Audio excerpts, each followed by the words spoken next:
Hello दोस्तों, मैं संगीता त्रिपाठी आपके लिए लेकर के आई हूँ एक नई कहानी निमित्त। निमित्त क्या है, कौन बन सकता है निमित्त? निमित्त भारतीय दर्शन का एक शब्द है और निमित्त भी कर्मा थ्योरी से बहुत जुड़ा हुआ है। हम देखते हैं कि हमें कोई रिश्ता जहाँ पर हमें सुख मिलना चाहिए था वहाँ हमें दुख मिलता है, और कोई ऐसा व्यक्ति जिसे हम जानते नहीं, कभी हम संकट में होते तो वो हमारी मदद करके चला जाता है। तो ये सब क्या है, चलिए समझते हैं एक स्टोरी से। एक लकड़हारा था, लकड़ियाँ काटता, बहुत कठिन परिश्रम करता, उसके बावजूद भी उसे आधा पेट भोजन नहीं मिलता। एक दिन उसकी मुलाकात जंगल में एक साधु से हुई, तो उसने साधु से कहा, हे ऋषिवर, मैं इतना कठिन परिश्रम करता हूँ, उसके बाद भी मुझे आधा पेट ही भोजन मिलता है।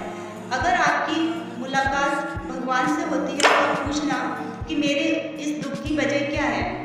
साधु महाराज ने कहा, ठीक है। थोड़े दिन के बाद फिर साधु उसे उसी जंगल में मिली, तो उसने अपनी उस फरियाद की याद दिलाई। तो साधु ने कहा कि भगवान ने कहा कि लकड़हारे के हिस्से में सिर्फ 5 बोरी अनाज है और उसकी उम्र 60 वर्ष है, इसलिए मैं उसे थोड़ा थोड़ा अनाज देता हूँ ताकि वो पूरी उम्र जीवित रह सके। साधु ने लकड़हारे ने कहा, ठीक है।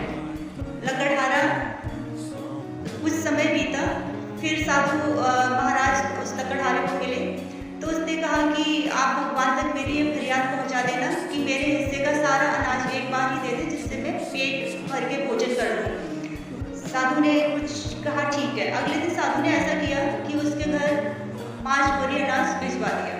अब लकड़हारे ने उस अनाज से रसोई बनाई और उस एरिया में जो भी गरीब और भूखे लोग थे उन सबको खिला दिया और खुद भी पेट भर के खाया और सो गया। अगले दिन सुबह उठा तो देखता है कि उसके घर फिर 5 बोरी अनाज आ गया।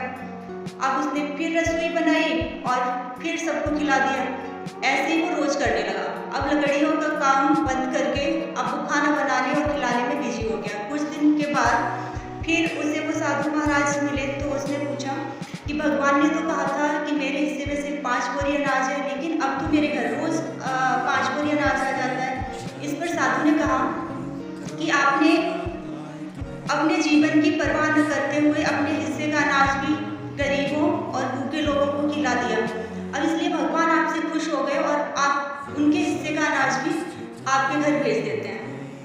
तो कहानी का सार ये है कि क्या हम किसी की मदद कर सकते हैं? हम में इतनी सामर्थ्य नहीं है कि हम किसी को कुछ दे सकें।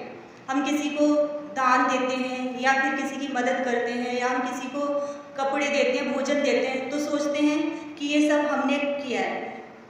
वास्तविकता तो ये है कि देने वाला परमात्मा है। हमें सिर्फ निमित्त बनाया गया है कि जिससे हम दूसरे लोगों की जो ज़रूरत का सामान है या उनके हिस्से का सामान है उन तक पहुंचा दें। तो निमित्त होने का घमंड कैसा? हमें खुश होना चाहिए कि परमात्मा ने हमें ये मौका दिया कि आज हम किसी की सेवा कर सकते हैं, किसी को कुछ दे पा रहे हैं। उसने सिर्फ हमें निमित्त मात्र बनाया है, तो हमें इस तरह से इस स्वीकार करके और इस अहंकार से भी बच सकते हैं। तो कैसी लगी आपको ये कहानी? कमेंट बॉक्स में बताना, और मिलते हैं नेक्स्ट स्टोरी के साथ। तब तक के लिए बाय बाय।